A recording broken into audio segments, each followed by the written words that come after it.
It's some kind of giant crab. Sounds like the poor thing's in a lot of pain. Yeah, the shell does look way too tight. Maybe he's outgrown it, but can't shed it. Or whatever it's called. I'll just take a shot here and ask you. Is there any chance you speak, like, a real language? Like, Arcadian or English? Okay. Now, is there some kind of magic I have to learn, or potion I have to drink, or eat, or ingest in some way to learn your language? Because that's usually how it goes. No? Too bad, although I'm glad I don't have to draw blood or swallow a stone or something. I can't help but feel that you're asking me for help, though. It's the strangest thing. After all, you're just clicking your claws, aren't you? It's not as if you're really talking, is it?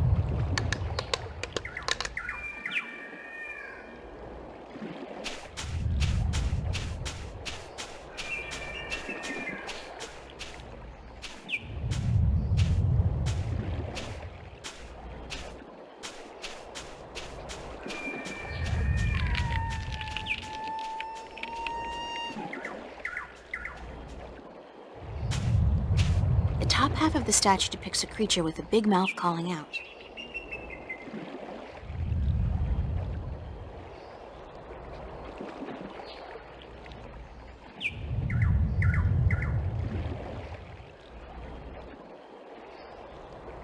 The top half of the statue depicts a creature with a big mouth calling. It's a big statue. It's a big statue.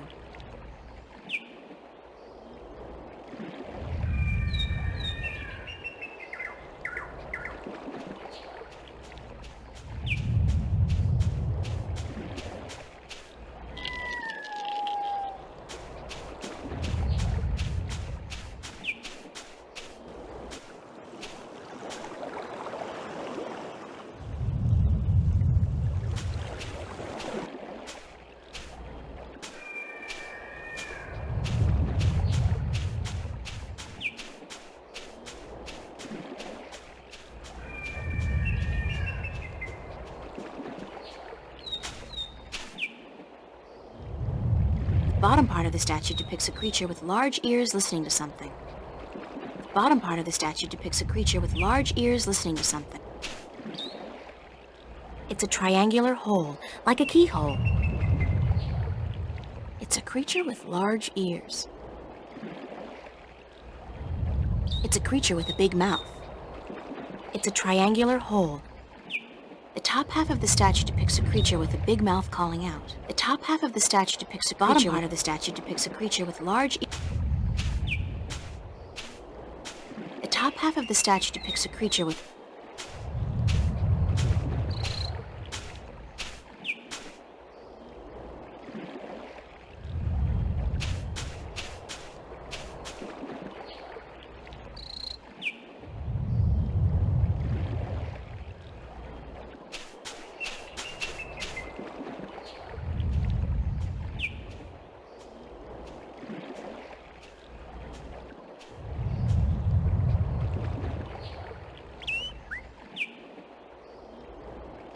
It's the village of the giant crabs. Hey, that sounds like a great name for a B-movie. Village of the Giant Crabs. It's a village populated by giant crabs.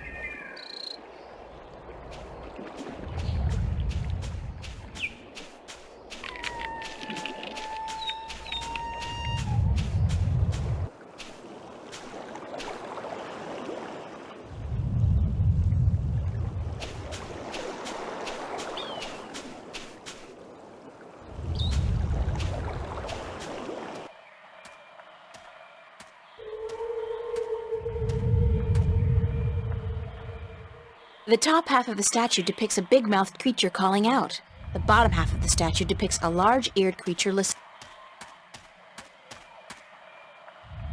It's a triangular hole. It's like a creature with large ears. It's a creature with a big mouth.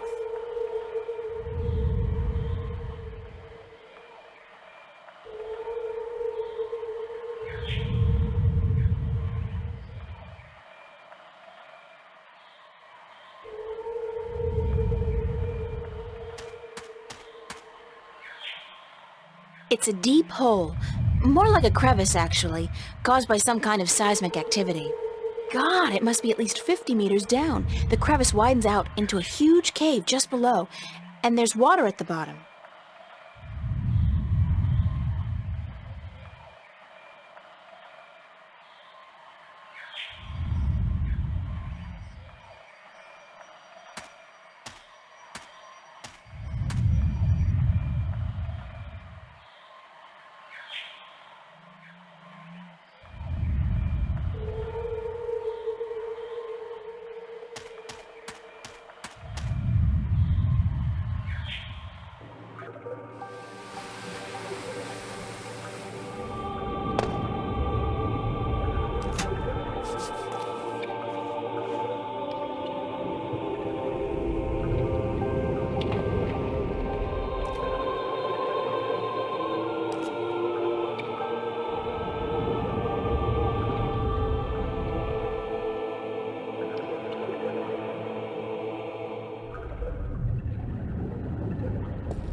It's the remains of a stone structure that probably fell down here through the crevice.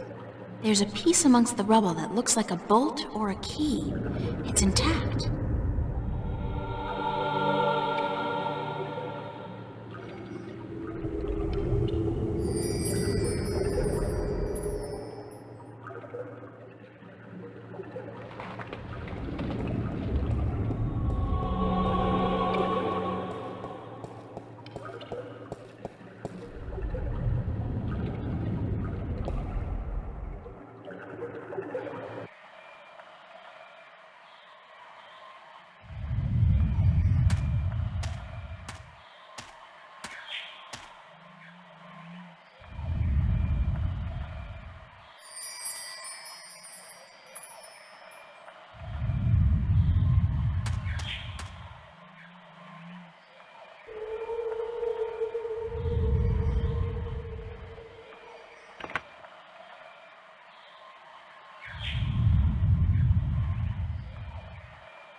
I could get lost if I just wander off into the jungle with no idea what the island looks like or where I'm heading.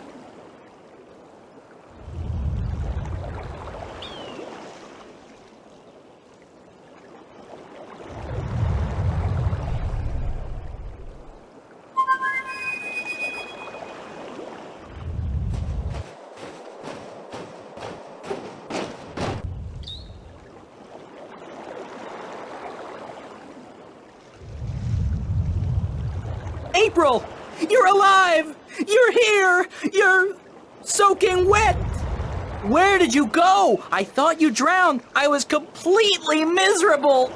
And the chicks on this island are so prissy. They don't even care for a kiss unless you're all settled down with a nest in your own territory.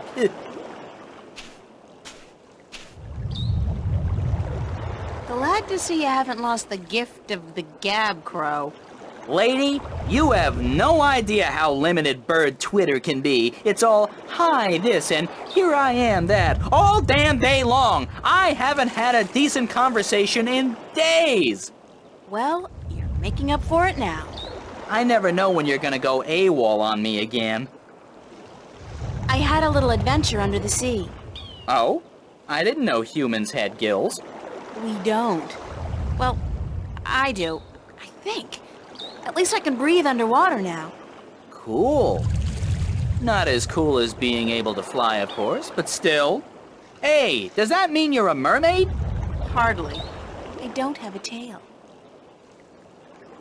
What did you do after I saw you last? Well, it took a while, but I found land. Not this island, just a rock with a couple of trees, basically. But when I went back to tell you, you disappeared. I thought you'd gone bonkers from thirst and hunger and drowned yourself or something, so I decided I'd better find solid ground myself or I'd suffer the same fate. And then I found this place. Nice, isn't it? And the best part is, there are no hunters. Only a bunch of big crabs on the east side of the island and a volcano. I'm gonna walk around for a bit, Crow. I'll just stay here and preen myself, thank you very much.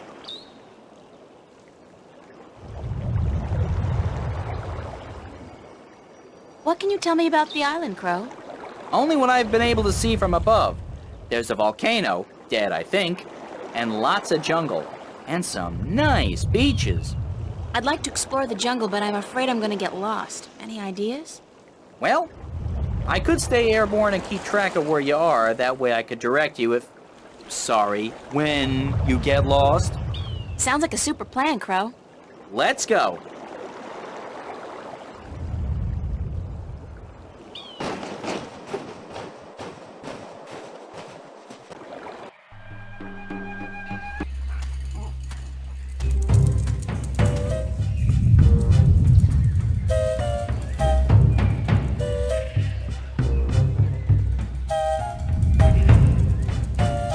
The rumbling is much fiercer here, and the ground is really shaking. It's definitely seismic. It has got to be emanating from this volcanic mountain. I mean, it looks dead, but it must be about to wake up or erupt or something. Great! After surviving a shipwreck, being kidnapped by fishes, and learning to breathe in water, I'm about to die in a volcanic eruption? Isn't that ironic?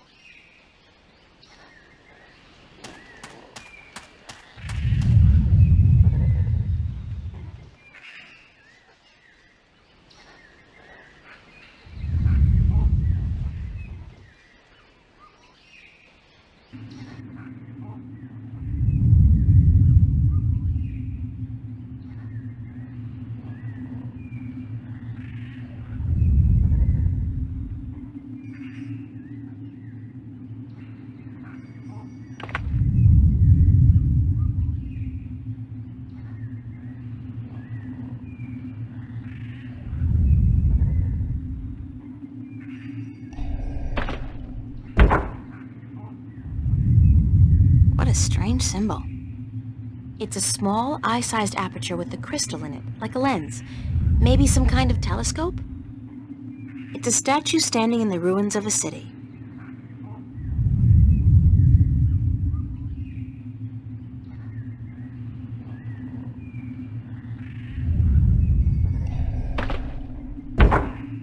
I can see a statue on a cliff overlooking the sea.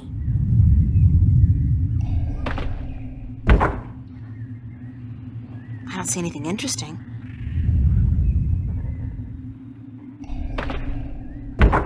I don't see anything interesting. I don't see anything interesting. It's a statue just below a really tall tree.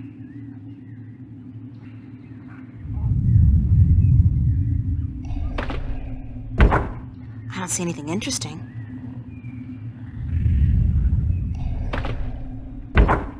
Somebody's looking back at me. Oh, wait, that's just my eye. The lens is turned into a mirror.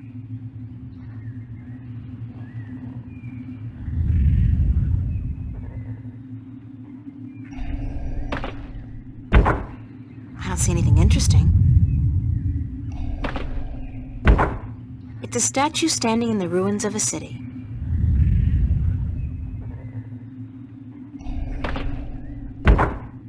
I can see a statue on a cliff overlooking the sea.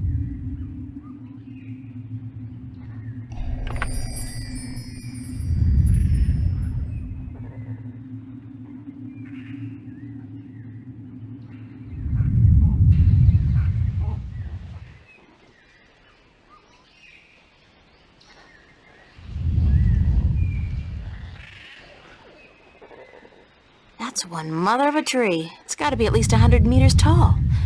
And what's that in the tree crown? Looks like a man-made construction.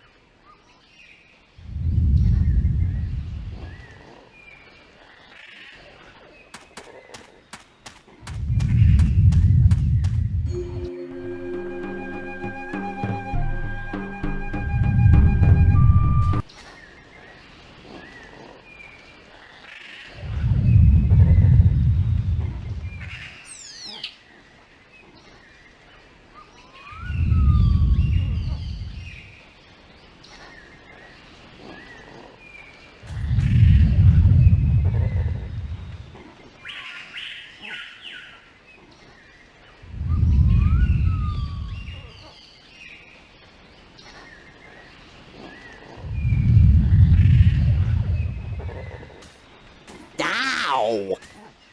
Shh. Who's there?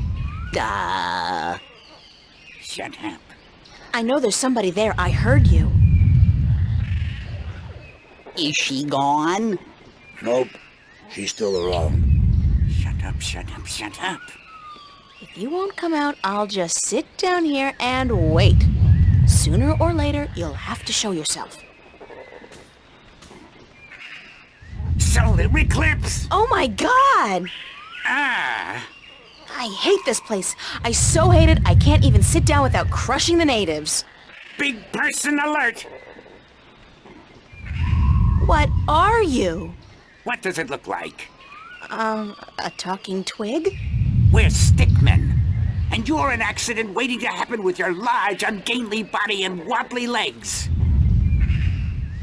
What's a stickman? An unlucky bugger doomed to a miserable life of stiff backs and monotonous drudgery in the shadow of a mother tree. Happy little fella, ain't ya? You have no idea. So, you guys are stickmen? That's right. I'm Wick. This is Willow. And that dumb-looking one over there is Woody. And this is our mother tree. What's a mother tree? What do you mean, what's a mother tree? It's a mother tree. How difficult can it be? It's our mother, and it's a tree. It's a mother tree. What do stickmen do? What do we do? What do we do? What do you mean, what do we do? Well, the people in this world always do something. Like the Banda dug tunnels in the earth. The Meram killed Snapjaw and covered their houses with Tanyen. You gotta do something. Hey, it ain't easy being a stick, let me tell you. You got your stiff back and limbs, your fear of fire and water, your 300 years of miserable boredom, and then you have to get planted and raise a family. It ain't easy. So, you're not doing anything worthwhile then? Lady, I'm miserable. I'm grumpy, and I got a headache. What do you want from me? Where do the Elation live? The Elation? The guys with wings? Up in the volcano. There's an old city in there. I think they're squatting. How do I get into the volcano? You don't. The road collapsed a few centuries ago, and when traders come, the Elation fly down to meet them. Nobody goes up there anymore.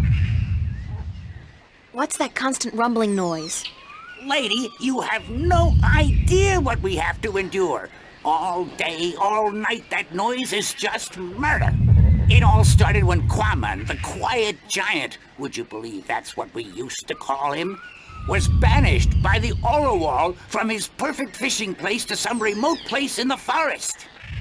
Whoa, information overload. Let's step back for a minute to fill in the details.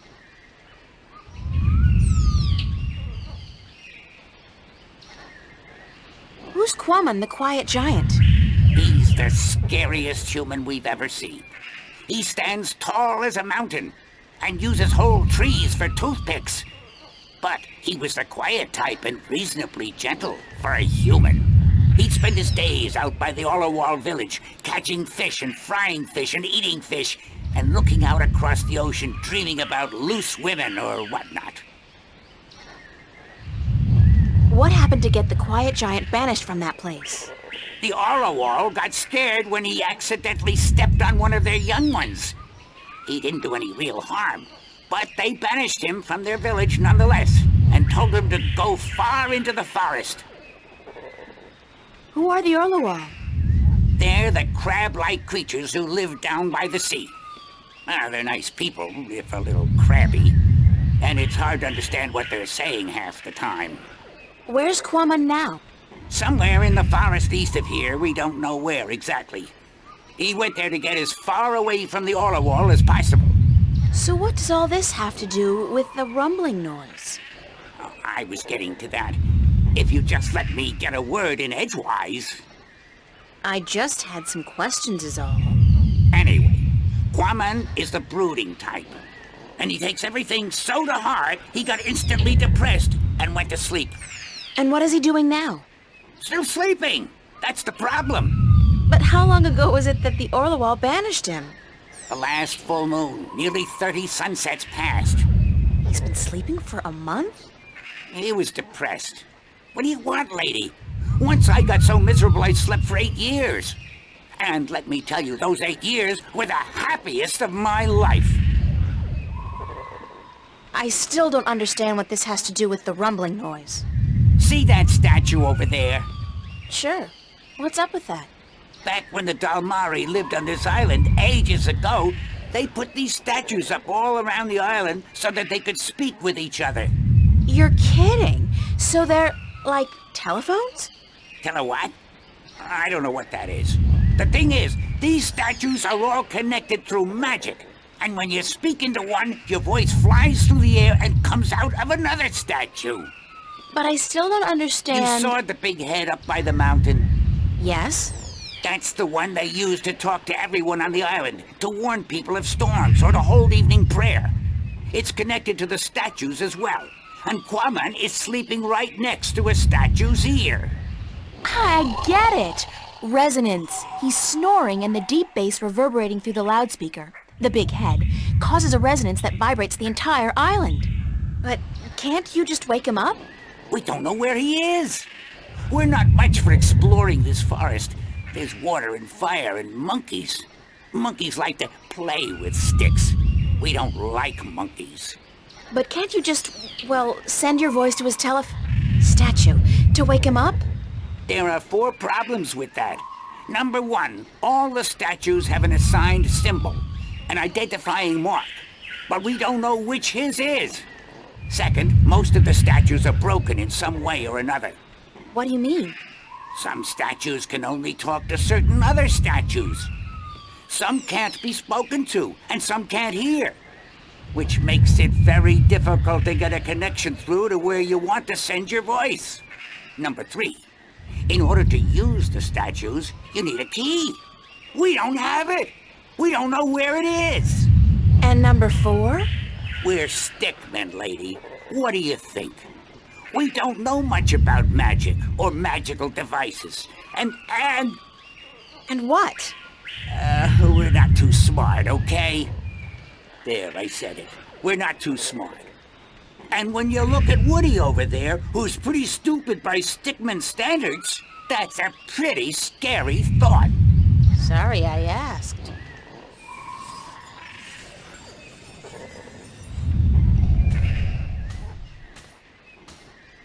Hello, I'm Woody. They call me the stupid one, 'cause I'm kinda slow, so don't let me keep you busy. I was born with a big brain, so I can't move as fast as my 2 brothers. I can only do useless stuff like calculations and design, and I play a few instruments, and I'm writing a book on the flora and fauna of Elias.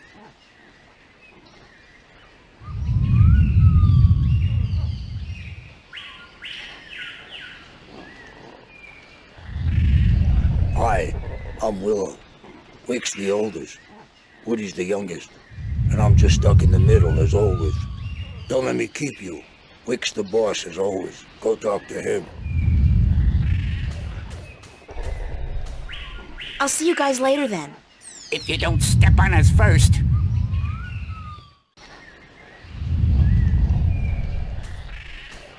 I look like a real sailor. Arr, matey.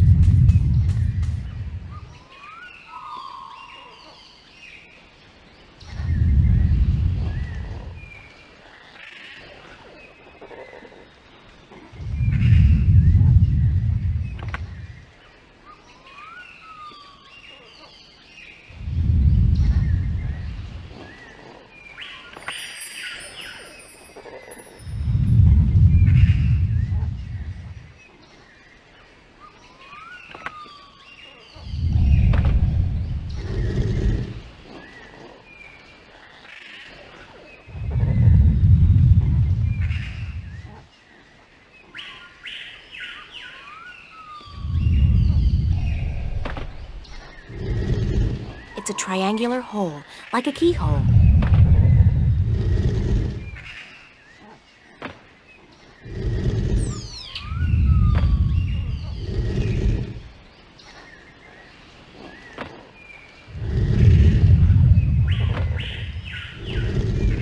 It's a triangular hole, like a keyhole.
It's a triangular hole, like a keyhole.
Hello?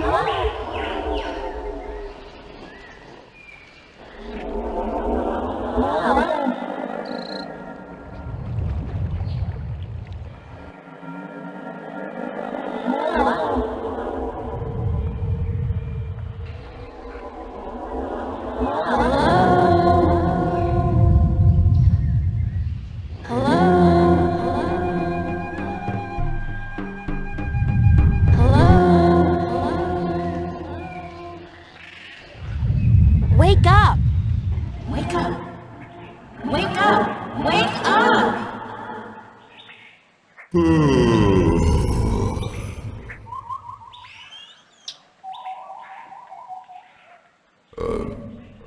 Who'll be there?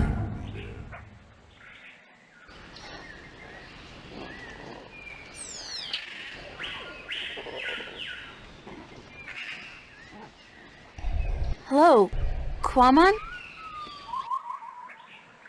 It's your wake-up call, sir.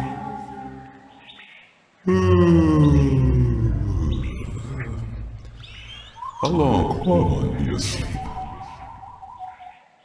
About a month. I usually have such a place for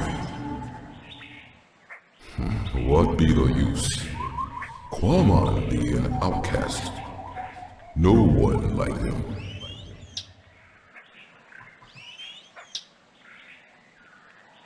Could you please stop snoring?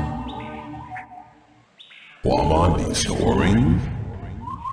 No one ever tell Quamon he be snoring. But then Quamon always be sleeping by his lonesome. No woman like Quamon. Don't say that about yourself, Mom, and I'm sure that...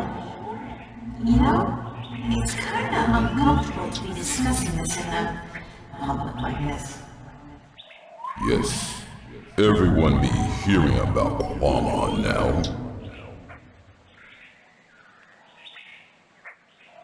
Do you want to talk about your problems? Face to face? What be the point? I'm a good listener, and I'd like to be your friend. That'd be the point. Quamon not sure if he want friend now.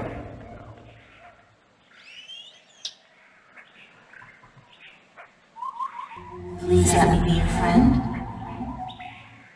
Why? Because I'm lonely too. I don't really know anybody on this island, and I need some help.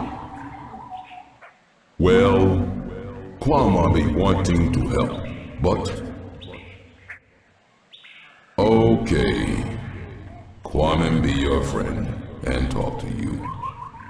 My secret place be in the ruins of the old temple by the wells. Follow the stream up from the rock beach and go right where it branches. Thanks, Coleman. I'll be there as soon as I can.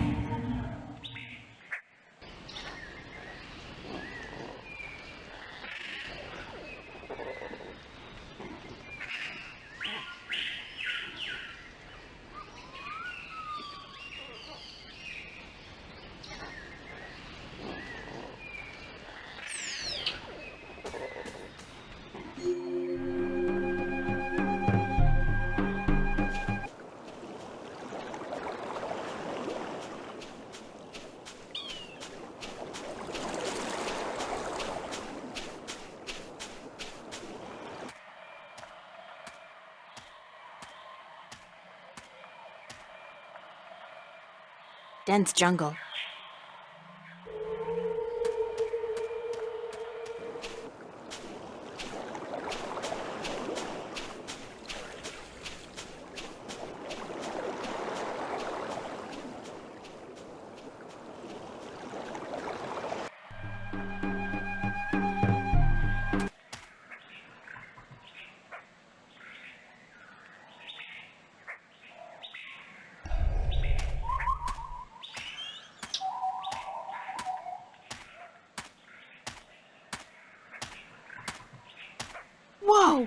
You are big. You're just about the biggest person I've ever met. Quamon be a freak. No one be liking him. I didn't mean it that way. I just meant... April, you know just what to say, don't you? I'm sorry. I like tall guys. Really, I do. You be the only one then, because no one else want anything to do with Quamon.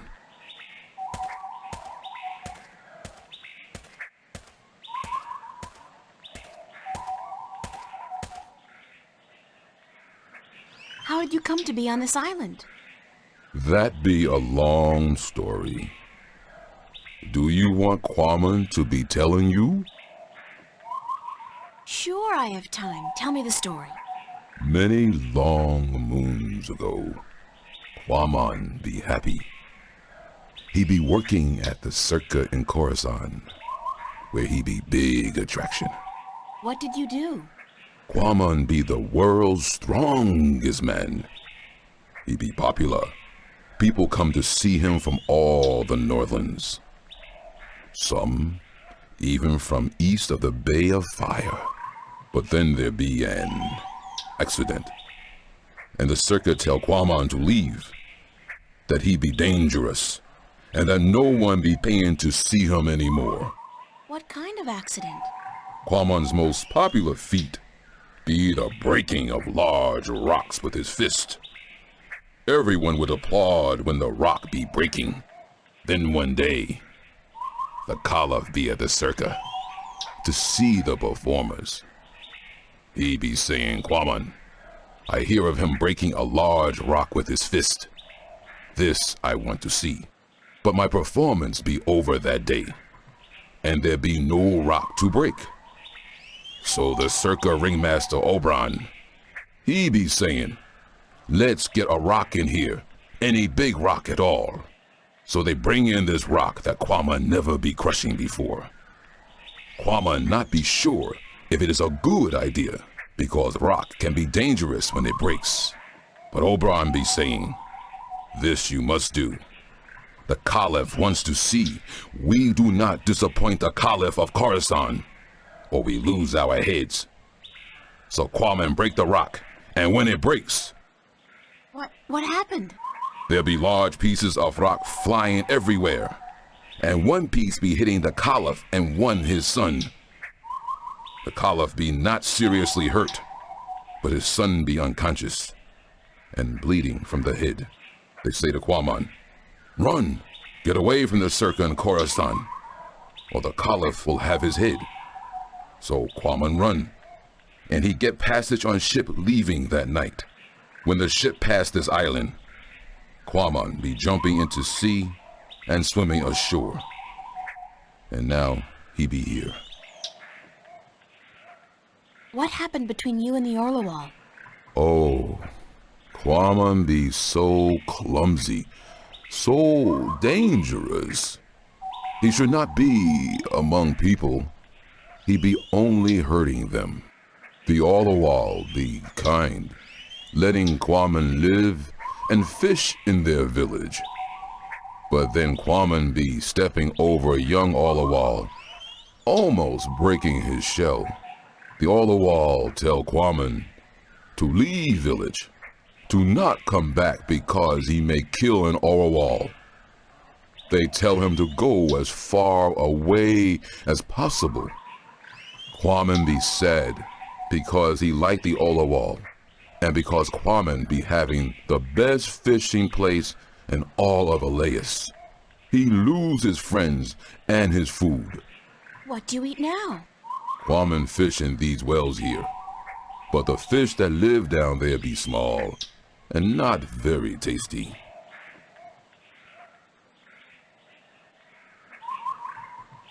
Would you like to move back to the Orlawal village? Oh yes, Quamon be wishing that more than anything in the world. I saw an Orlawal down by the beach, just outside the village. It seemed to be in pain, but I didn't know what to do.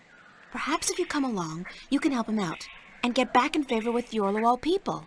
Yes, perhaps Quamon can help, even if the Orlawal do not want him back.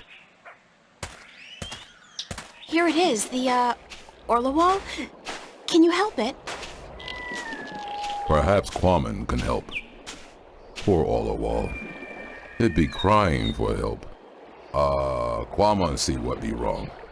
The Olawal not shed its shell when time come, and now it be stuck in the shell.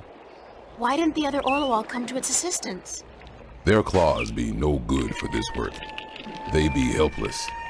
But Quamon help. Quamon be good with his hands. Quamon be happy. Quamon accept your graceful thanks, sir. Thank you. You be making Quamon very happy. Quamon accept your offer and be grateful to the Olawal people. Thank you very much. What? What did he say? Why did you thank him? Olawal be inviting Quamon to stay on the cliff above the village, where he can fish again. Quamon be very, very happy now. You understand what it's saying? Olawal language be easy to understand. It be just click and clack and clock. I'm so happy for you, Quamon. Go on, don't let me hold you back.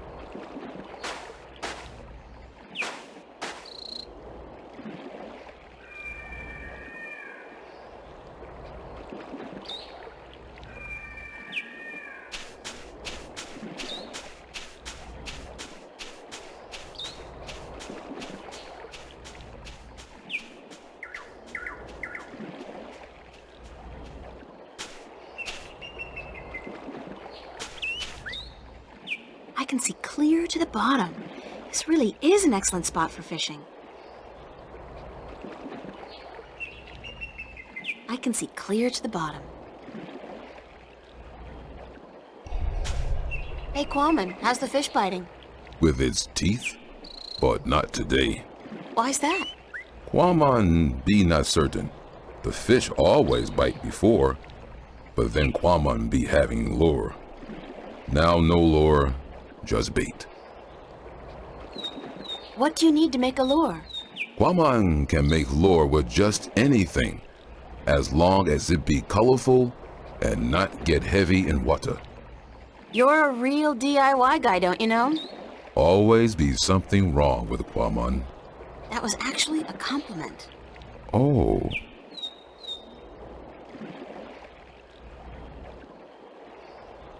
Happy fishing. Thank you.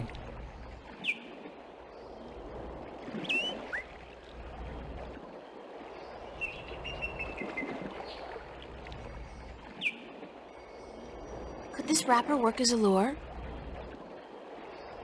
Yes. Yes, with some work. It'd be perfect for a lure. Now Quamon can make one, and hopefully catch many fish.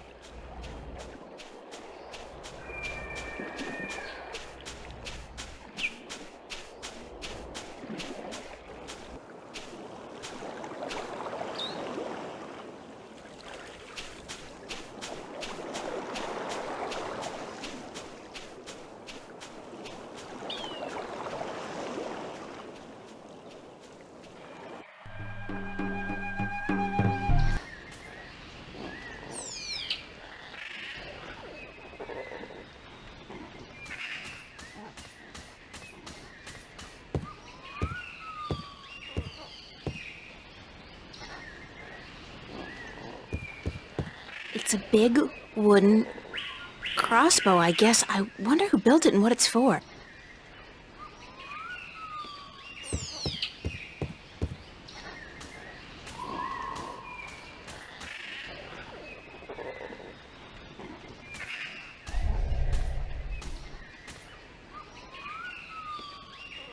Who built that big crossbow in the tree? I did. Well, I thought of it. And these two nincompoops gave a helping twig on the, manual side. So they built it, and you supervised. Yep, but it's not done. There are still a few pieces missing before we can blast off for Luna. Did you say blast off for Luna? That's what I said, Luna. As in the moon? The same. You intend to go to the moon using that thing? Lunar cannon. And yes, that's the plan. You guys are loonies! If by loonies you mean visionaries, then yes, we are. How come you're not working on your lunar cannon now? Because of that infernal noise is why. But Kwame has moved back to the Orlowal village. He's not going to disturb you again, trust me. Really? How the heck did that happen? Nah, I don't care. The important thing is we can work again. Thanks, lady.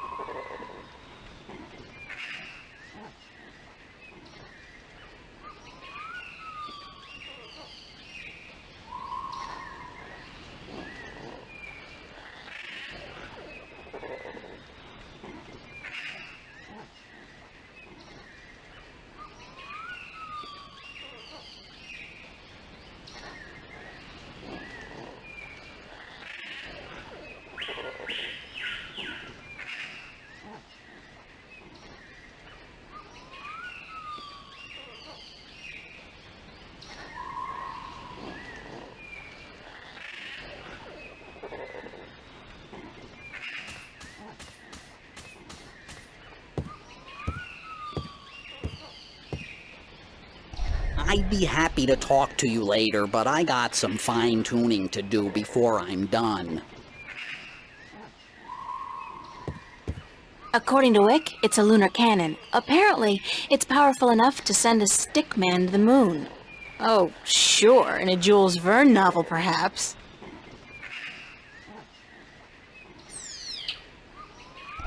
I'd be happy to talk to you later, but I got some fine-tuning to do before I'm done.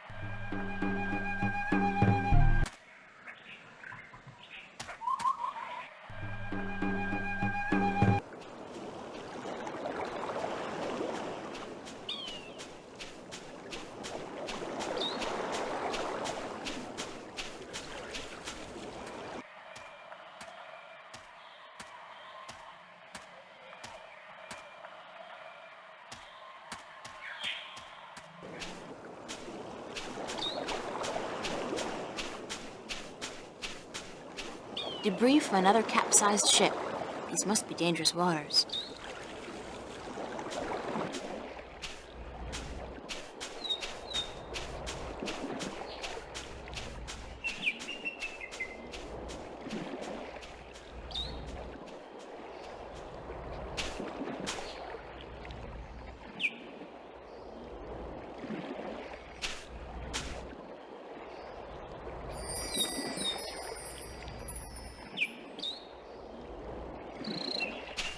I don't figure I'll be needing the rod anytime soon, but I'll borrow the line.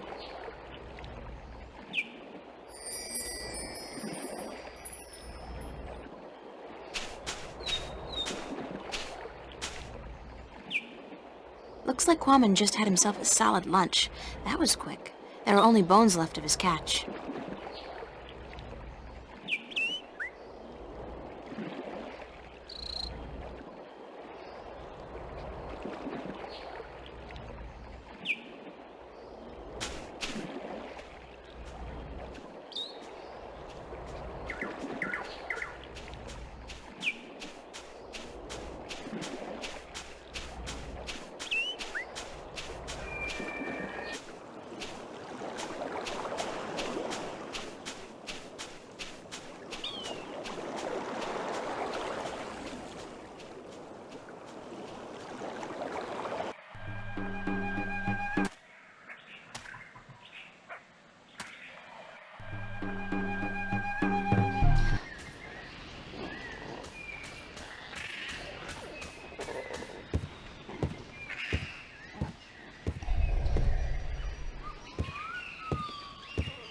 How's it going? Almost there.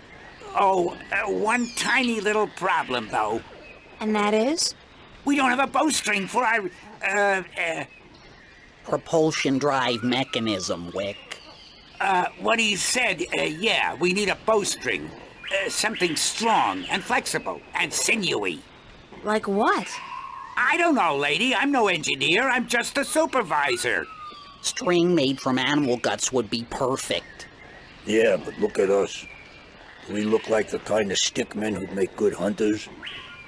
Do you see me going after a gate beast carrying what, a comb? A dry leaf sharpened to a razor edge?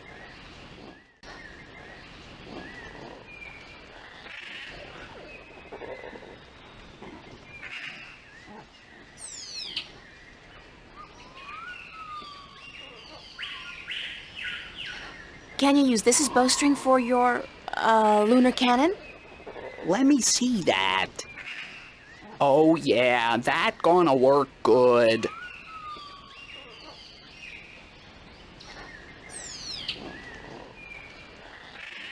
All right, listen up.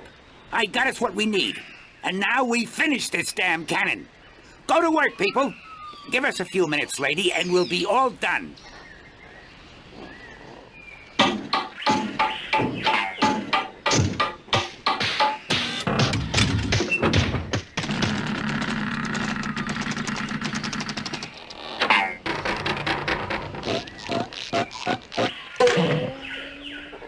It worked. Of course it worked, you wood-brained fool. I built it.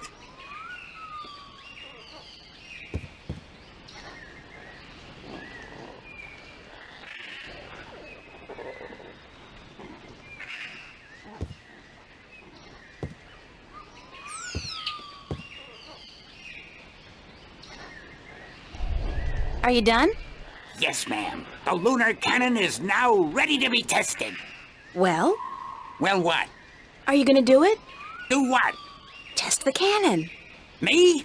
And get myself killed? I think not. But go ahead, be my guest. I don't think I'll fit in there. That ain't my problem.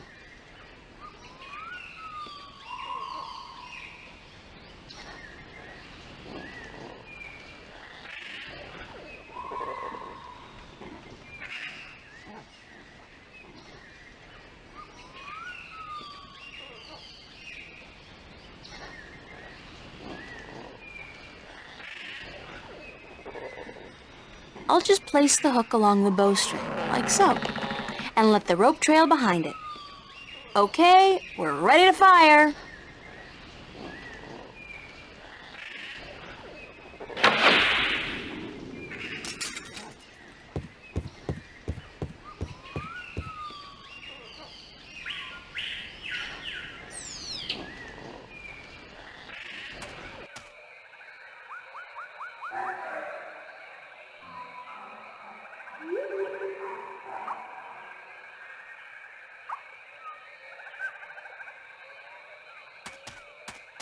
There's a slight updraft here.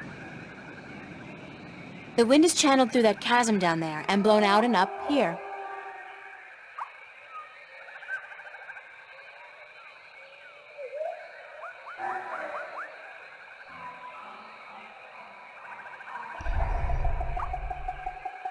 Can you help me across? You are human, and we don't allow human strangers into our village. If you wish to trade, let us know where your ship is anchored, and we will send traders to you with our merchandise. I don't have a ship, and I didn't come here to trade. I came to talk to your leaders. I'm sorry, but we don't allow strangers into our village.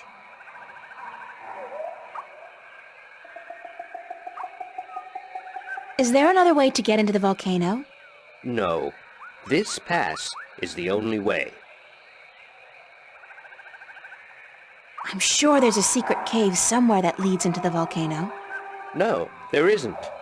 There's always a secret cave. Not here.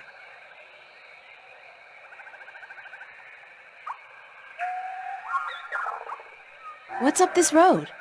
The Elation village of Tamar. Are you absolutely sure there's no secret cave?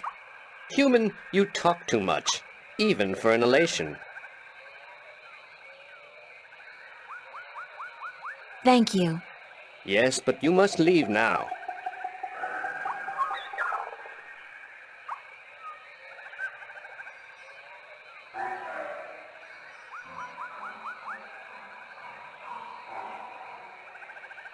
Oh, God, I think I'm gonna throw up. That was so not appetizing.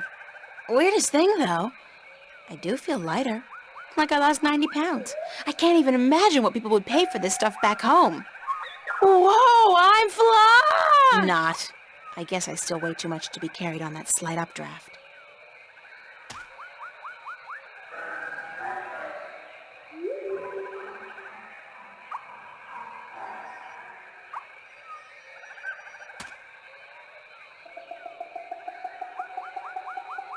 That's the last of it, unfortunately. Ah!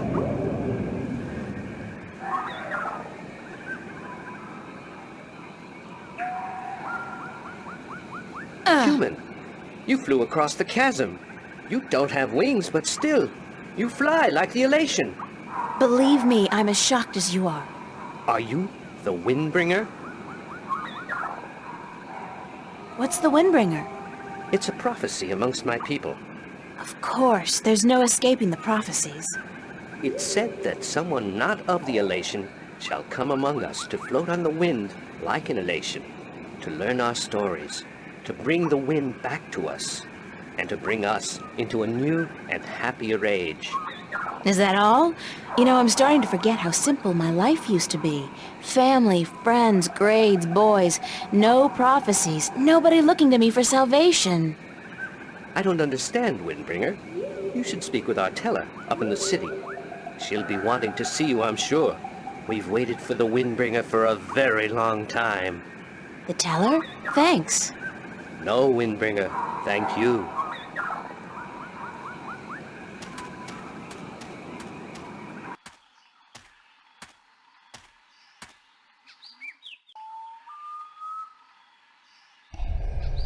Hello.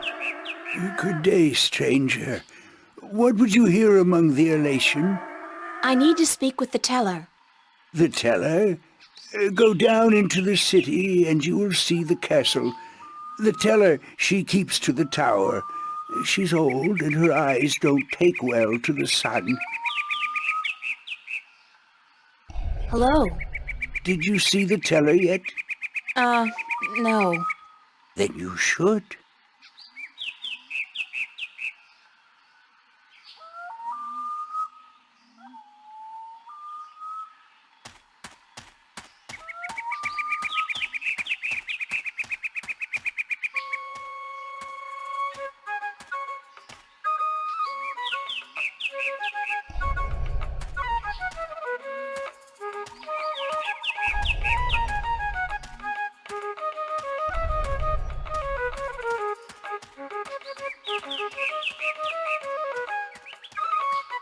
Halt!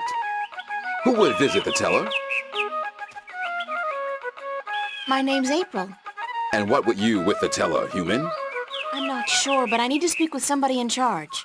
The teller is our teacher and our mother, but she will not speak with foreigners who walk into our city. And how, pray tell, did you get here? The road is closed and guarded. It's got to be my female charm. It will not work on me, human.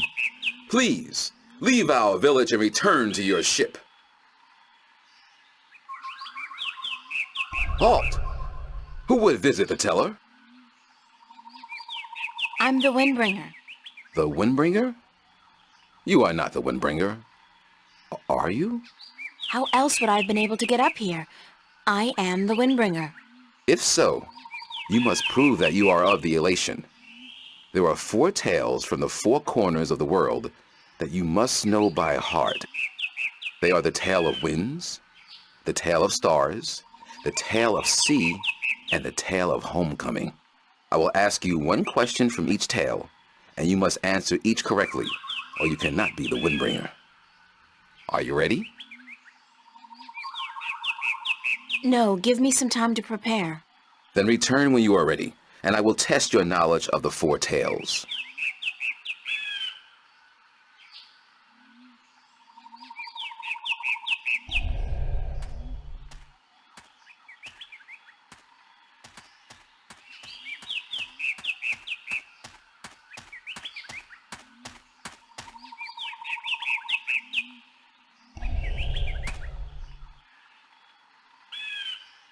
Hi there. What you doing? Playing? Yeah, what are you playing? Nothing. My daddy's in the castle watch. He's allowed to sharpen his claws. Really? My daddy owns a farm. Yeah? Do you have animals there? Sure. He has some cows and some horses What's cows and horses? Well, cows are big, brown, fat animals with 4 legs and white spots, and they go moo a lot. And horses? Horses are fun to be around. They run really fast, and they can jump over tall fences, and they look beautiful and graceful. But the best thing about horses is that you can ride them. I can run fast, too. But I can't fly yet. My wings aren't fully formed. When I grow up, I'll fly far away and see everything. I'll go see your horses. That would be nice. My name's April. What's yours? Saina, will you be my friend, April? Of course, Saina, as long as you promise to be my friend. I promise. Do you know one of the 4 tales of winds, stars, sea, and homecoming? Yes, my mommy taught me the tale of the stars. It's a really pretty story. Do you want me to tell it? Please, Saina, I would like that very much. Okay. This is my tale, the tale of stars, and I tell it to you in my own words, as it was told to me by my teacher, in her words. In the small village of Jinjay near the rumbling hills of Onion, there lived a girl called Mona. She was a curious girl, and she would always get in the way of grown elation.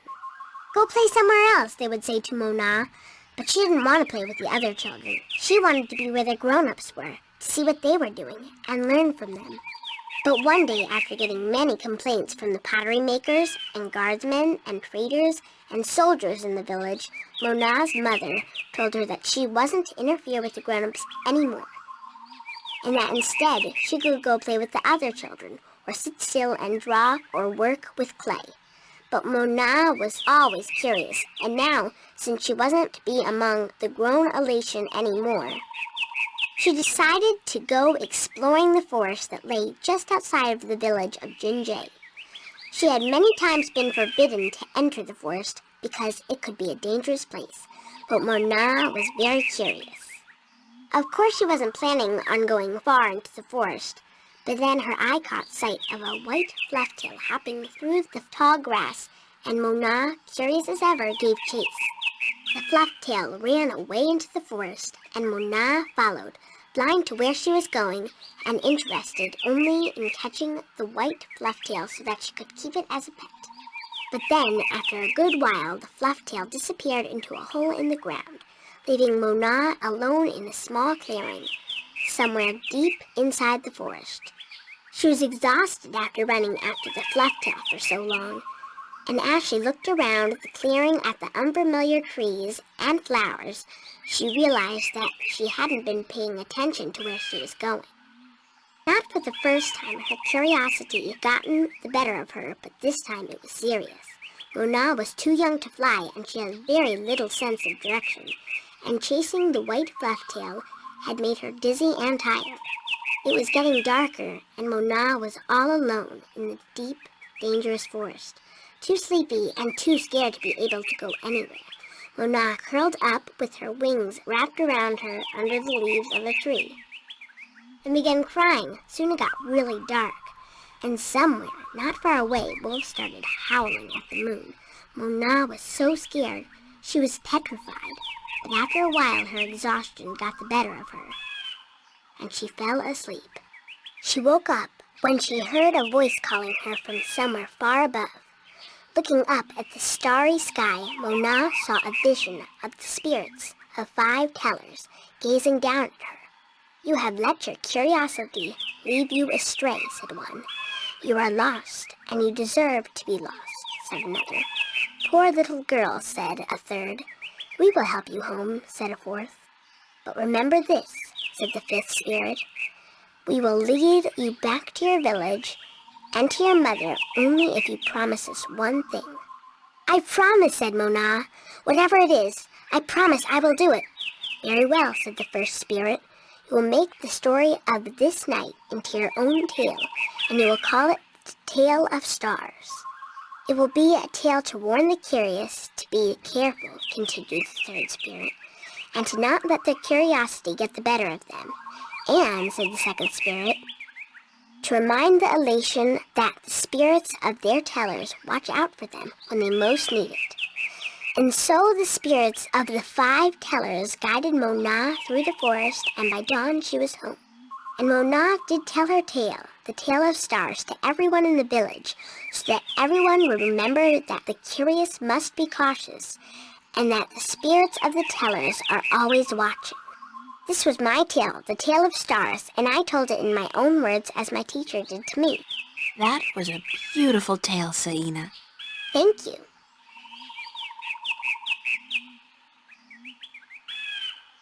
Have fun, Saina. Are you leaving? Yes, I'm sorry, but there are some things I have to do. Grown-ups are always too busy.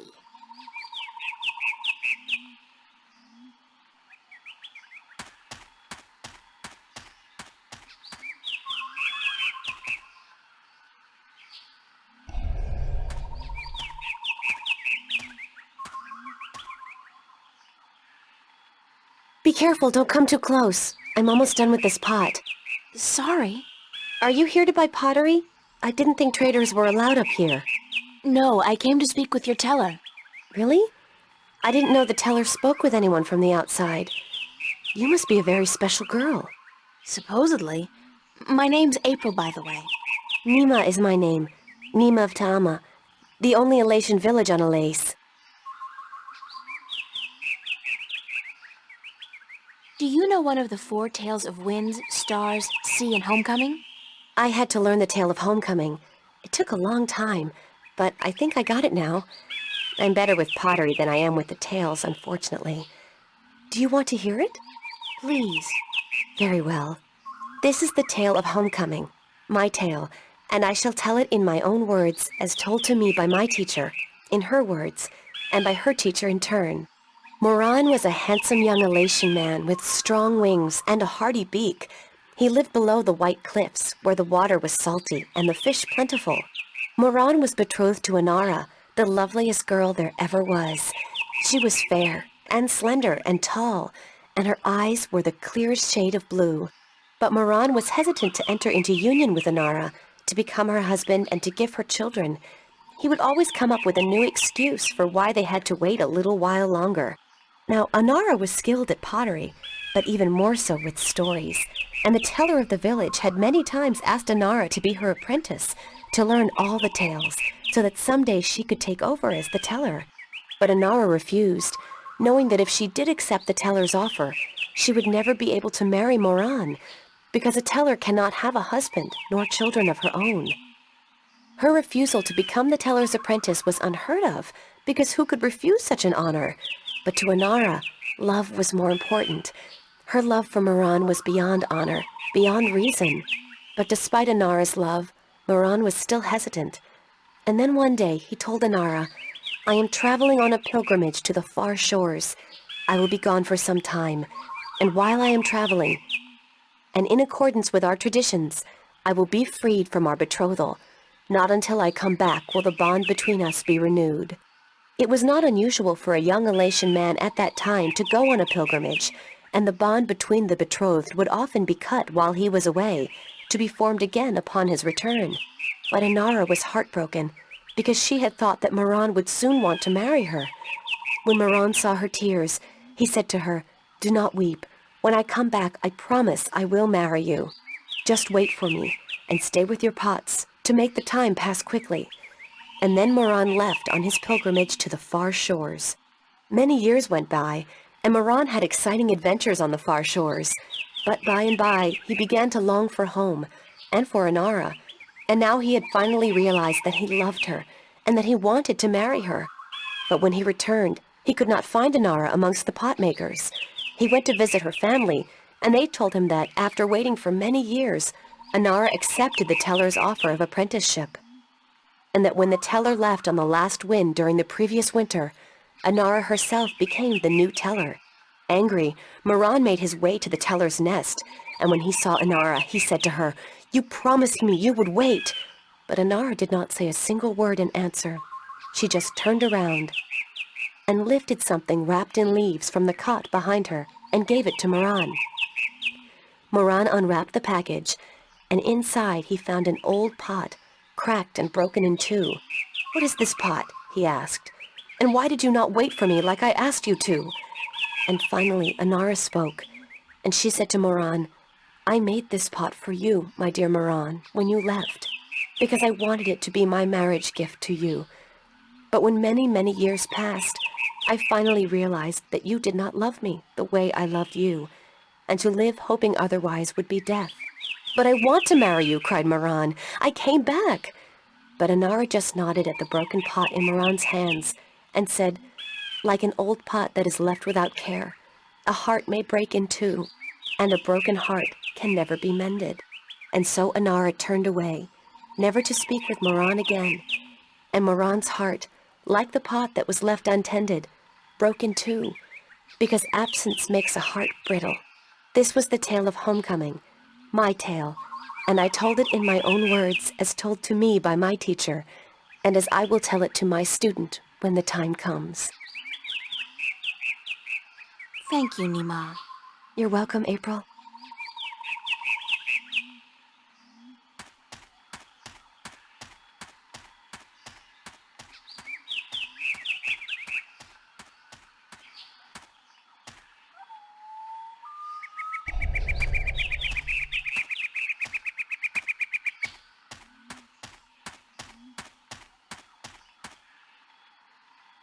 Do you know one of the 4 tales of winds, stars, sea, and homecoming? Mine is the tale of sea, human. Would you mind telling it to me? I would be happy to do so. This is the tale of sea, told in my own words, as it was told to me by my teacher in his words, and to him by his teacher in his words. This was a very, very long time ago, when the Elation were a strong people, and we could spend days riding the hot winds above the seas. We hunted fish then, and we were at war with the Merum, the wet-tails. Acalis was one of the strongest warriors there was. His claws were sharp and long, his beak pointy, and his teeth strong. Acalis was admired by everyone in his clan, and because of this he was cocky and arrogant. So one day the teller of Acalis city asked him to perform a very important and very special duty, to bring a sacred jewel to the teller of an Elation town across the sea.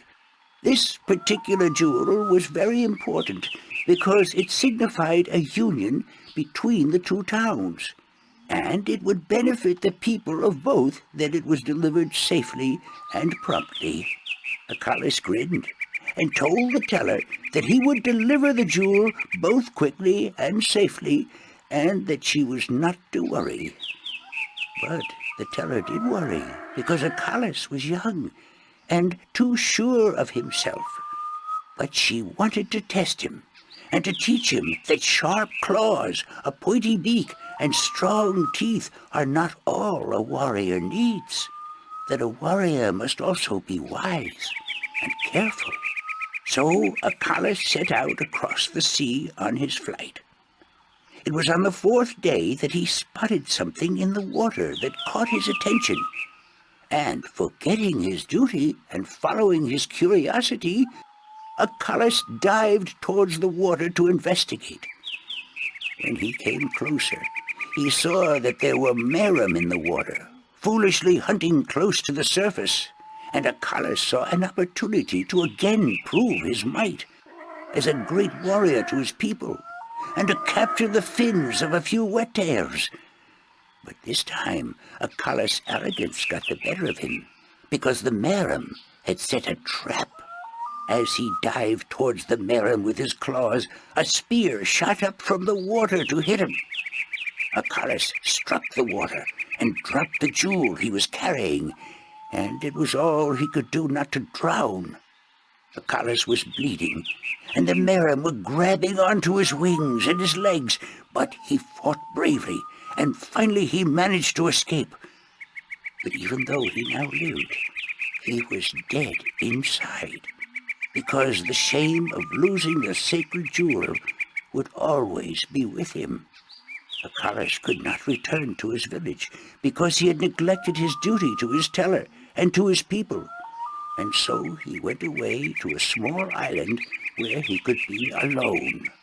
To himself and his people, Acalas now became the Lost One. He who had been on a sacred mission but had failed in his arrogance. A year passed, and one day Acalas met with human traders from a ship that came close to his island. From the traders, Acalas heard speak of a hideous creature that lived in the sea, the Octowo. The Octowo was said to have a third eye, like a jewel, and that this eye pulled hapless sailors into its deadly 8-armed grasp. Acalas knew immediately that the Octowo's third eye had to be the jewel that he lost in the sea a year ago, and he now saw the opportunity to redeem himself.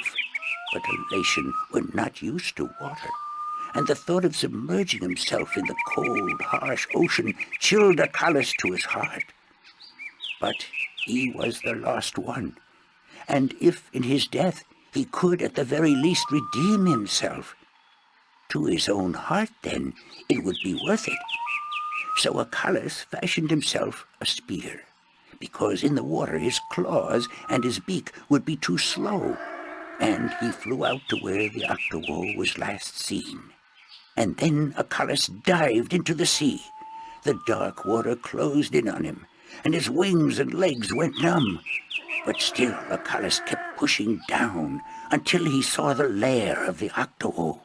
Spotting Acalas, the Octowo attacked, and Acalas saw the monster's third eye, his sacred jewel, shining bright in the darkness. And his heart was filled with a sense of duty and courage that he had never felt before. But as he began fighting the 8-armed monster, Acalas realized that if he were to fight like he usually did, he would not stand a chance. He would have to think differently.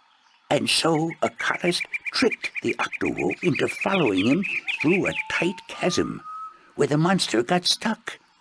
And then he swam above it, and using his spear, tipped a rock on top of the Octowo. Swimming back down again, the Octowo was flailing helplessly.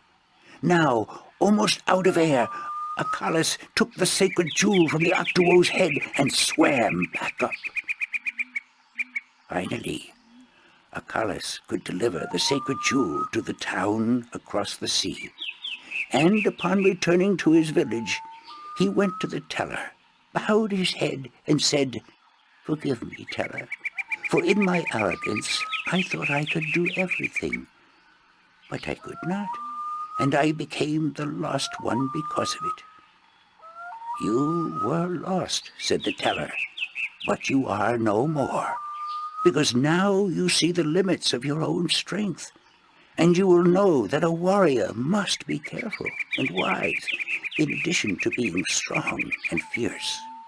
This was the tale of C, and I told it in my own words, as told to me by my teacher.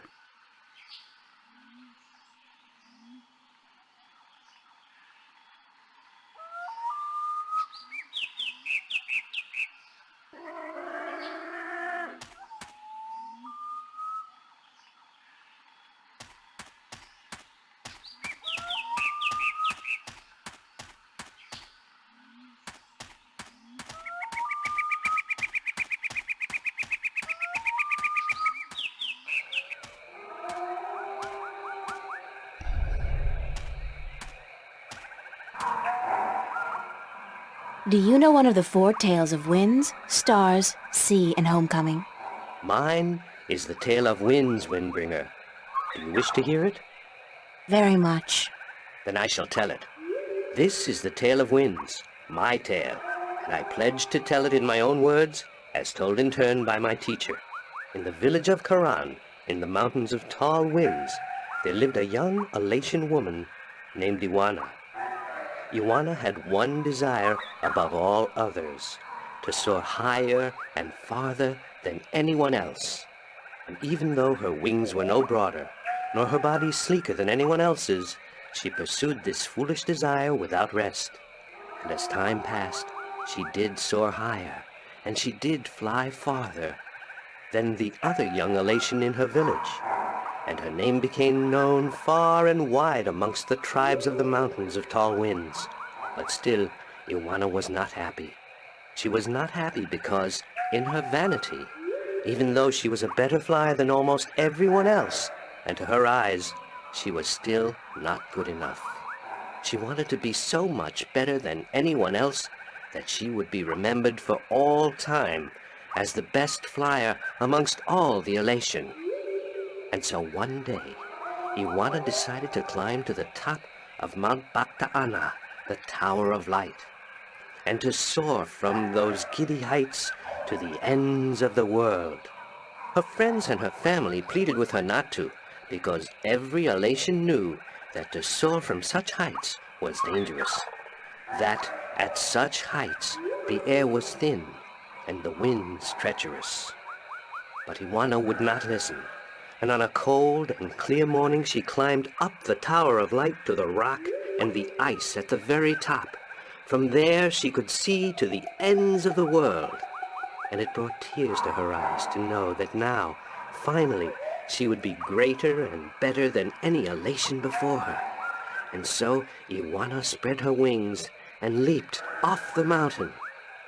Those who watched her from far below said that for a split moment Iwana soared, and she soared higher and farther than any elation before or since. But then the treacherous winds caught a hold of her, and the thin air made her plummet towards the ground, and to fall to her death amongst the rocks at the base of the mountain. In her vanity, Iwana could not see beyond her desire to be the very best. And vanity always stands to fall. That was the tale of winds, my tale, and I told it in my own words, as told to me in turn by my teacher.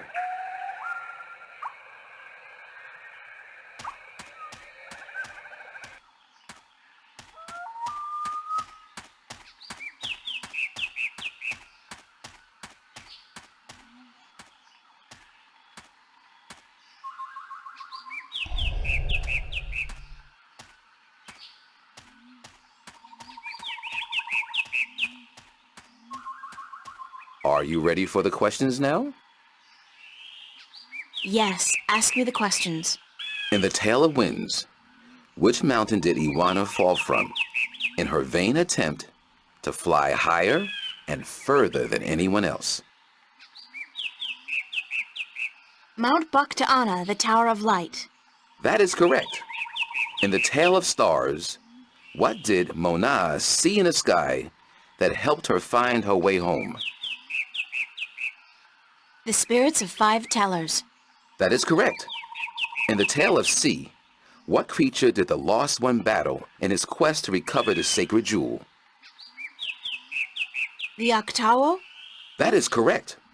My final question to you is this. In the Tale of Homecoming, what was given to Moran by his teller when he returned from his pilgrimage? A broken pot, to teach him that absence may break a heart in two. You have correctly answered all my questions, and so have proven your knowledge of the 4 tales. You are the Windbringer. The teller would see you presently.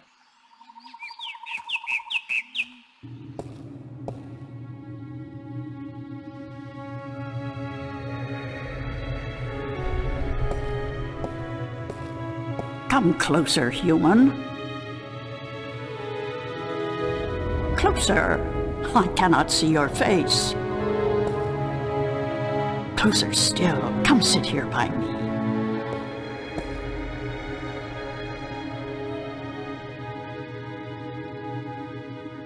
There you are. You see, my eyes are not what they used to be. Ages ago, I could spot a ladybug crawling up a straw of grass from 15 tree lengths up. Now, I have a hard time seeing my supper. But my ears, balance be praised, my ears, they are as good as ever. I could hear you outside, learning the tales my children tell. You are a good listener and a fast learner. They were interesting stories, and your people told them well. That is what we do. The elation are the keepers of the tales, and I am their teller, the one who must know all the tales told since the day we came to this world. How can you do that? How can you remember every story ever told? The secret is to tell them often and to tell them in your own words, not the words of your ancestors. Doesn't that mean that the stories change with every generation? Yes, as all tales must. Change is important. Otherwise the tales will have no meaning to us. They will just be words, and we do not care about the words. We care about what the words tell us. How long have your people been telling stories? Since the beginning, human. Since we came to this world a long, long time ago. You're not from Earth? From Arcadia? Not according to our tales. We came on a great wind before the divide, when the earth was one and humans had yet to learn of magic and science. But we were a different people then, and the tales we tell from that time are vague and incomplete. Like myths and legends, the younger elation pay little attention to these tales. Sometimes I worry they will be lost with me, these tales, and I am getting old. Very old. I came to you to find answers to some important questions. Ask, and I will try my best to answer. Have you heard of an ancient god or dragon that lives beneath the sea? Once, long ago, when my people lived in harmony with the Merim, there were stories of an old god worshipped by the Merim who resided deep in the darkest depths of the ocean.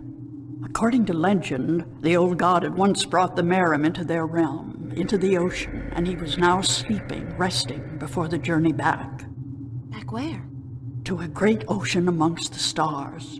When the time came, he would gather the Merim and bring them home with him, back to their world, to their ocean. Strangely enough, we have a similar tale. It is said that the great wind that brought us here will someday return to bring us back to a place where we can soar forever on warm winds. Like heaven? In a way, perhaps, but without the need for any of us to die. The great wind will just sweep us up and carry us away. Every evening before I go to sleep, I recite this tale to myself. It is a comforting one. What do you know about the Dryac kin? The kin are numbered 4, or so our tales tell. 2 in this world, 2 in the other. The mirror world, the white and the blue, the red and the green. Do you know where they are? No, the tales never say. The kin are elusive. They keep to themselves. I have never seen one myself, and I doubt any of my kind has. The tales do say that our past and our future are tied to the fate of the kin, but how I would not pretend to know. This is one tale that is yet to be told. Do you know anything about the Guardian's realm? This is human business. Would you not know more than I? Your people are the keepers of the tales. You remember more than humankind has forgotten. Please, I need to hear what you know. That is very little. The Guardian's realm is home to the Guardian in his tower. No one is permitted within except the Guardian who was, the Guardian who is, and the Guardian who will be. And of course the Dryac kin, who were instrumental in its making. Have you ever heard of the existence of a hidden entrance to his realm? Oh, yes. Yes, I have heard tell of such a thing, though I would not know where it is. I gather that one of the kin may be able to tell you. Thank you. I don't have any more questions. I am glad I could help you with some answers. I'm the Windbringer. I know you are. It's strange to me to hear those words spoken.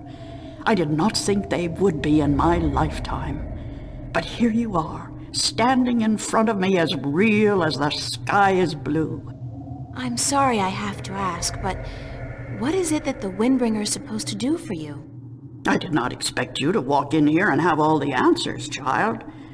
The balance has both blessed you and cursed you, and it has sent you here to do what it wills.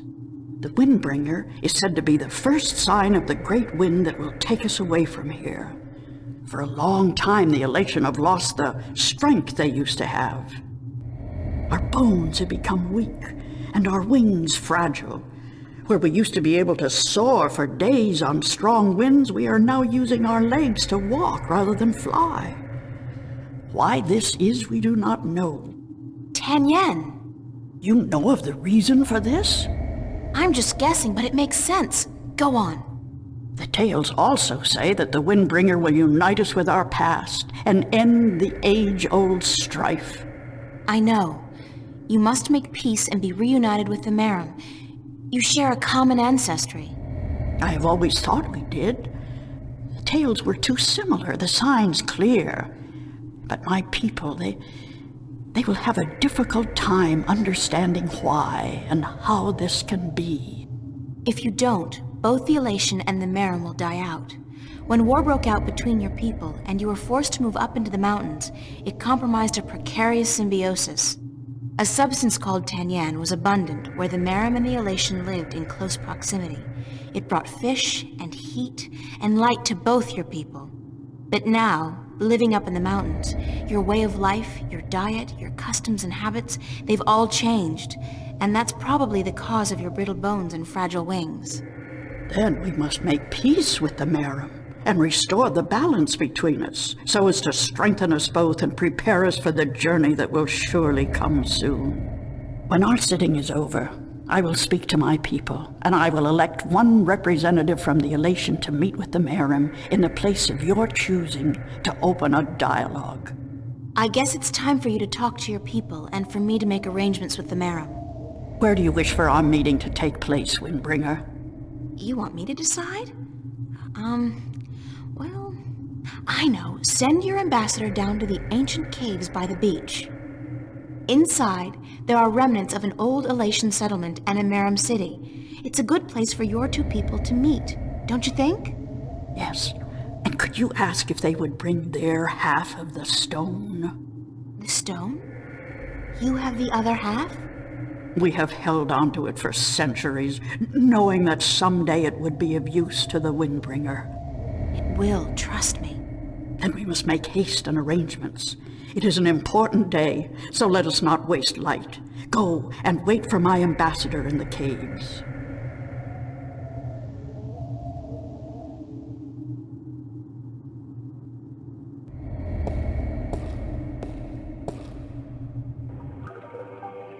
It's amazing. This place is so beautiful, and the scent of sea and rock and mist. This scent is of home. This was home a long, long time ago, according to the tales. We lived in peace with the Wet-tail, with the Merum back then. Now you'll be able to live in peace again. And with the Tanyan bringing fish to your doorstep, you'll be able to eat well and restore strength to your bones. Soon you might even be able to soar on the winds for days like you used to do. I hope you are right, Windbringer. And I hope that the Merum will see the sense in it too. They are coming, are they not? They said they would. Hush, I hear something.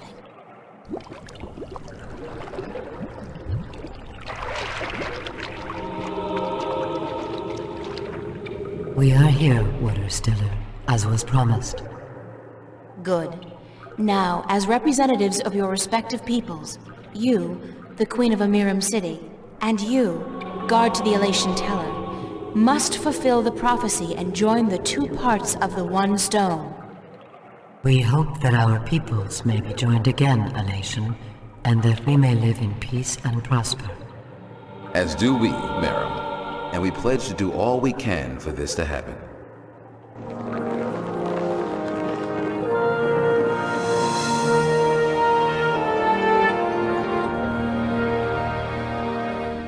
The stone is now whole, Windbringer, and the Elation and the Merum will once again be as one. You may take it with you. Thank you. The both of you. Come now, April, and we will take you to our sleeping god. May his wisdom guide you and lead you down the right path.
Just doesn't look natural.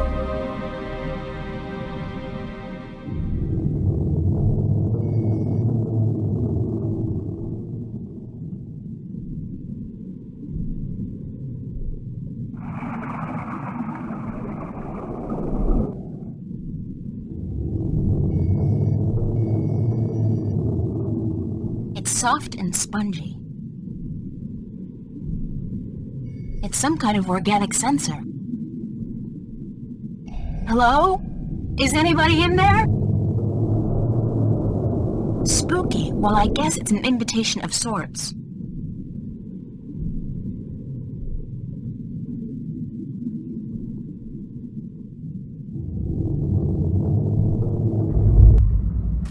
There's air in here.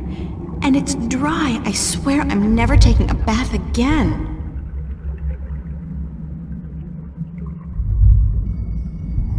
Doesn't look like a natural protrusion. It's too big and...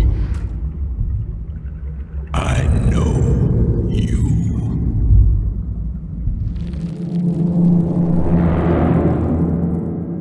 Do not be afraid. I know what you are.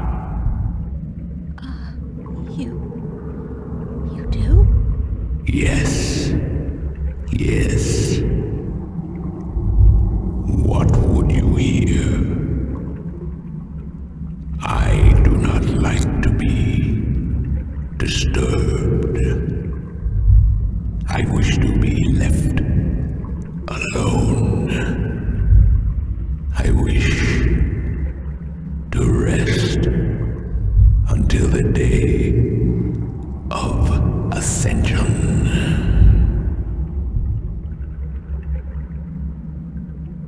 I'm sorry to disturb you, but I need some answers. Everyone needs answers. Everyone has questions. I am not the oracle. I cannot answer all your questions. I don't expect you to answer all of them, but I was hoping for an answer to at least some of them. Then ask, and be gone. What am I? What do you mean? You said you know what I am. What am I? You do not know. Then it is not I who should teach you about your heritage. You must make this discovery on your own. Listen, I'm tired, I'm wet. I'm at the bottom of the sea and I'm breathing with the help of a polyp stuck in my esophagus. So just cut the Buddhist bullshit about a journey of self-discovery and answer my question. Please? Your question has already been answered. That is all I will tell you. Your journey began with an answer. It is only now that you know the question. That's so not helpful, but thank you. I'm looking for a jewel called the Dragon's Eye. Yes. I have one such jewel. I guess that's it. Take it. Are you sure? Take it. It is yours now. It is part of your destiny. Okay. Tell me if it hurts. What is the Day of Ascension? The day when the kin return home. When my siblings come to me, and we rise toward the stars for our journey back to our cradle. This is the Day of Ascension. So you're going back to wherever it is you came from? We will, eventually, when everything is ready. When what's ready? I will not answer that question. It is not necessary for you to know. I need to know where I can find the gateway to the Guardian's realm. So you come to me. They told me, well, they as in the few people who could tell me anything at all, they told me that if anyone would know, it'd be you. I know. When the Earth was divided, there was a doorway left open where the tower was built. But it's moved, hasn't it? That spot. When Stark and Arcadia were created, that spot moved somewhere else. Into the sky. Amongst the stars. But where? I knew you were coming. Your journey has not been a quiet one. Even down here, I could hear you. I speak with the Dark People. They are my messengers. They have prepared a map for you with the entrance you are looking for. You knew I was coming and why? Then, okay, I know this is probably a futile question, but why didn't you send the Dark People to me earlier? You could have saved me a lot of time and hard work. You are afraid of time and hard work. No, but it's the principle of it, isn't it? No, it is not. You had prophecies to fulfill. You had a purpose. Bringing my children together in preparation. This was important. And for that, I thank you. Now, I wish to sleep. You said something about a map? The Dark People have it. They will meet you. I will bring you to them. What, now? Yes. Hold on.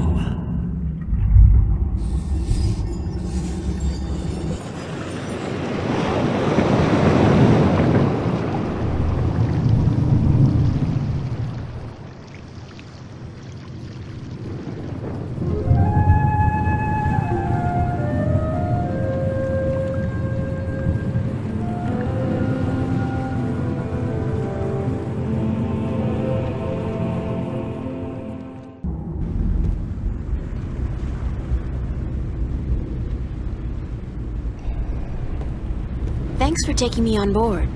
Who are you? Well, I thought you... I mean, didn't the old dragon... Well, I'm April Ryan, from Stark, and I guess you're a dark person. But who are you? I'm just a student. Not anybody special.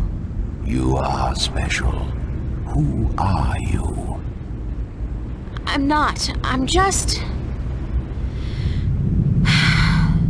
I'm the Windbringer. I'm the Water Stiller. I'm April Bondu Mbata of the Banda and Avenar Kangang La.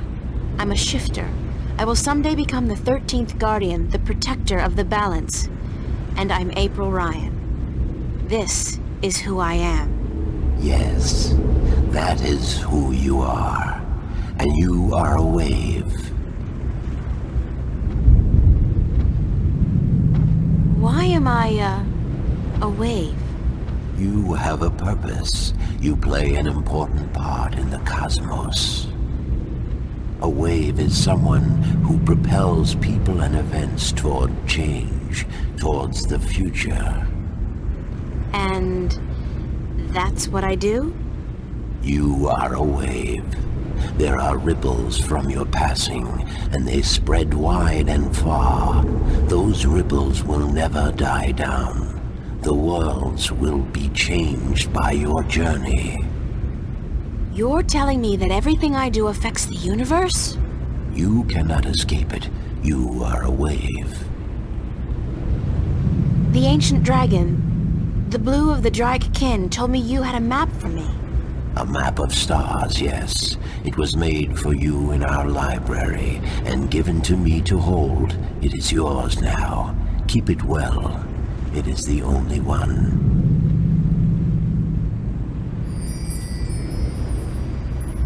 I'm looking for an ancient stone given to you by the Sentinel, the Fathers. You came for the stone. Of course we have it with us. Our ship would not have been chosen to meet you were it not for the stone we carry with us. Everybody's just waiting around for me to show up, so that they can give me stuff. Who knew adventuring was going to be this easy? It will not always be so easy. Of that I can assure you. But here is our stone. We entrust it to you, as we were instructed to do when the Fathers first entrusted it to us.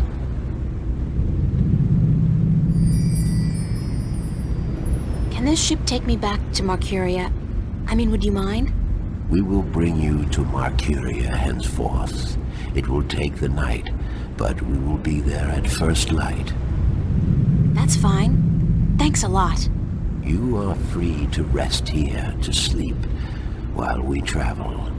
The flames will keep you warm, but do not move too far away. My brothers are not friendly with outsiders. They do not take kindly to intrusion. I'll keep that in mind. I'm staying right here. Good. Sleep.